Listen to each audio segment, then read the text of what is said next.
বিডিওর নেতৃত্বে বিডিওর কর্মচারীরা আমাকে কিল চর ঘুষি যেমন খুশি তাই করল। রক্তাক্ত ভোট কর্মী আমরা এখন উপস্থিত রয়েছি রানাঘাট দেবনাথ হাই স্কুলে। সৈকতদা কি হয়েছে আমি এখানে রানাঘাটে দেবনাথ ইনস্টিটিউশনে আমি ট্রেনিং করতে এসেছি। ট্রেনিং শুরুর আগেই এখানে সাদা পর্দায় মমতা ব্যানার্জির অ্যাড দেখাচ্ছে দীঘার মন্দির নিয়ে।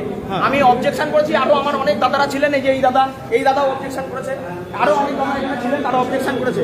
আমরা বলেছি যে এটা নির্বাচনী বিধি ভঙ্গ হচ্ছে। বিডিও অফিসের বিডিওর সামনে একজন কর্মচারী আমার কানে কানে এসে বলে গেল, তুই বাইরে বেরোলে না, বেশি বেশি করিস না, মার্ডার হয়ে যাবি, তোর কিন্তু মার্ডার হওয়ার সময় হয়ে গেছে।